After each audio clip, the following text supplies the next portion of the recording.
Gold, trusted gold buyers. మీరు తాకట్టు పెట్టిన బంగారాన్ని విడిపించి ఈ రోజు ఉన్న మార్కెట్ ధరకు కొనబడను.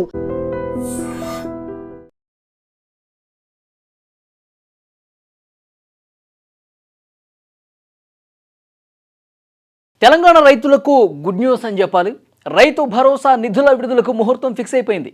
ఈ నెల 26 నుంచి రైతు భరోసా నిధులు లబ్ధిదారుల బ్యాంక్ అకౌంట్స్లో జమ కాబోతున్నాయి. రాబోయే వర్షాకాలం ఖరీఫ్ సీజన్కు సంబంధించిన పెట్టుబడి సాయాన్ని విడుదల చేయాలని ముఖ్యమంత్రి రేవంత్ రెడ్డి నిర్ణయం తీసుకున్నారు. వర్షాకాలం సీజన్ మొదలైన క్రమంలో తక్షణమే ఈ నిధులన్నింటినీ విడుదల చేయాలని వ్యవసాయ అలాగే ఆర్థిక శాఖ అధికారులు కూడా ముఖ్యమంత్రి రేవంత్ రెడ్డి గారు ఆదేశాలు ఇచ్చినట్టుగా తెలుస్తోంది. ఈ మేరకు 1.5 కోట్ల ఎకరాలకు అంటే ఒక్కొక్క ఎకరం 6,000 రూపాయల చొప్పున అందించేందుకు 9,000 కోట్ల రూపాయలు అవసరమవుతాయని ప్రభుత్వం అంచనా కట్టింది. ఈ నిధులను వ్యవసాయ శాఖ విడుదల చేయాలని సీఎం రేవంత్ రెడ్డి అధికారులకి ఆదేశాలు అయితే ఇచ్చారు. జూన్ 18వ తేదీన తెలంగాణ కేబినెట్ సమావేశం జరగబోతోంది. ఈ సమావేశంలో రైతు భరోసా నిధుల విడుదలకు సంబంధించి డిస్కషన్ చేయబోతున్నారు. ఈ సమావేశంలో ఒక కీలక నిర్ణయం కూడా తీసుకోబోతున్నారు. కేబినెట్ ఆమోదం తెలిపే అవకాశం కనిపిస్తోంది. ఈ ఆమోదం తర్వాత నిధుల విడుదల ప్రాసెస్ అనేది వేగంగా చేయాలని కూడా అధికారులు నిర్ణయించారు. ఇక విడతల వారీగా లబ్ధిదారులకు నిధులు బదిలీ చేసే అవకాశం ఉంది. జూన్ 26వ తేదీన ఎకరంలోపు ఉన్నటువంటి భూమికి సంబంధించి నిధులని విడుదల చేస్తారు. తొలి రోజు మొత్తంగా చూస్తే 73 లక్షల మంది రైతులకు లబ్ధి చేకూరబోతోంది. ఆ తర్వాత మిగిలిన రైతులకి విడతల వారీగా 2 ఎకరాలకి, తర్వాత 3 ఎకరాలకి, ఇట్లా ఒక్కొక్క ఎకరాన్ని పెంచుకుంటూ నిధులు విడుదల చేసే అవకాశం ఉంది.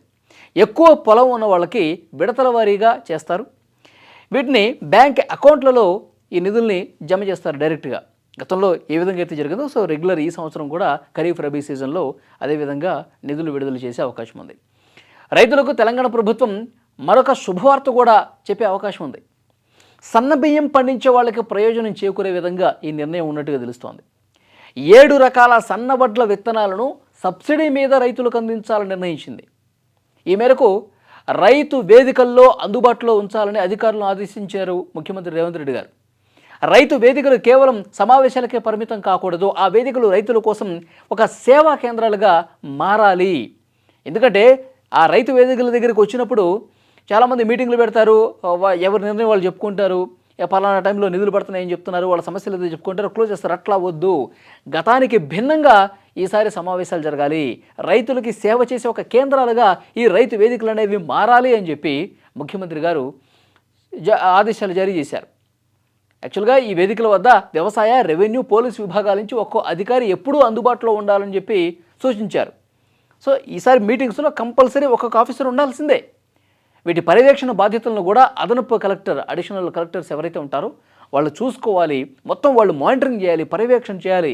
రైతులకు సంబంధించిన ఏ చిన్న ఇబ్బంది ఉన్నా సో ఆన్ ది స్పాట్ దాన్ని క్లియర్ చేసే విధంగా హుటాహుటిని చర్యలు తీసుకోవాలి. లేకపోతే అధికారులే బాధ్యత వహించాల్సి ఉంటుందని చెప్పి రేవంత్ రెడ్డి గారు చాలా స్పష్టంగా చెప్పినట్టు తెలుస్తోంది. సో సన్నవడ్లకు ప్రభుత్వం బోనస్ ఇస్తోంది. దానికి అనుగుణంగా 7 రకాల సన్న వడ్ల విత్తనాలను ప్రభుత్వం రైతులకు అందించేందుకు కూడా సిద్ధం చేసింది. ఇక విత్తనాల సరఫరా నుంచి పంట కొనుగోళ్ల వరకు ప్రతి విషయంలో కూడా ప్రణాళికతో ముందుకెళ్లే అవకాశం ఉంది. పంట వేసిన దగ్గర నుంచే పంట రికార్డులు, రైతుల వివరాలు, దిగుబడి అంచనాలు, డిజిటల్ ల్యాండ్ మ్యాపింగ్ ఏదైతే ఉందో అది, ధాన్యం కొనుగోళ్లు, ఇలాంటి సమాచారం మొత్తం కూడా వ్యవసాయ శాఖ దగ్గర ఉండాలి. సో అంటే రైతు భరోసా నిధులు విడుదల చేయటమే కాదు, మనం ఏదో ఒక పథకం ప్రవేశపెట్టాము, ఆ పథకానికి ఏదో నిధులు ఇచ్చేస్తున్నాము అని చేతులు దులుపుకోవటం కాదు.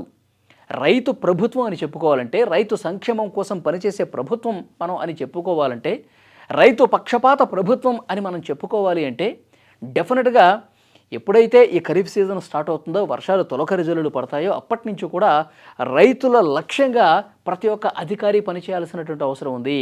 నిధులు విడుదల చేయడంతో పాటు పెట్టుబడి సాయం వాళ్ళకి అందించడంతో పాటు టైంకి, దాంతోపాటు వాళ్ళకి కావాల్సినటువంటి ఎరువులు కావచ్చు, ఆ తర్వాత పంట సాఫీగా వాళ్ళు ఆ పంట పండించుకునే దాంట్లో వాళ్ళకి ఎదురయ్యే సమస్యలు కావచ్చు, వాటిని వెంటనే పరిష్కారం తెలియజేయాలి. తర్వాత పంట అయిపోయిన తర్వాత పంట కొనుగోలు కేంద్రాల దగ్గర కావచ్చు, ఇవన్నీ కూడా మనం ప్రతి ఒక్క దశలో రైతు వెంట ఉంటే డెఫినెట్గా ఆ రైతు వేదికలు మనం పెట్టిన ఉద్దేశమే అది.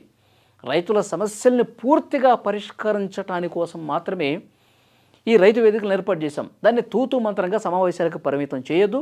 డెఫినెట్గా పెట్టుబడి సాయం అందిస్తున్న దగ్గర నుంచి పంట కొనుగోలు కేంద్రాల వరకు కూడా ప్రతి ఒక్కటి కూడా సంబంధిత అధికారులు, అదనపు కలెక్టర్లు కావచ్చు, తర్వాత రెవెన్యూ డిపార్ట్మెంట్ కావచ్చు, అగ్రికల్చర్ డిపార్ట్మెంట్ కావచ్చు, ప్రతి ఒక్క ఆఫీసరు, గ్రామాల్లో ఉన్నటువంటి క్షేత్రస్థాయి అధికారులు పూర్తిగా పర్యవేక్షణ ఉండాల్సిందే అని చాలా క్లియర్గా చెప్పారు.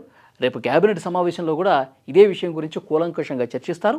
26వ తారీఖు నుంచి పూర్తిగా ఆ నిధులు అనేవి మొదటి ఎకరంతో స్టార్ట్ అయ్యి ఆ తర్వాత ఒక్కొక్క ఎకరాన్ని పెంచుకుంటూ పోయే అవకాశం ఉన్నట్టుగా చాలా క్లియర్గా కనిపిస్తోంది.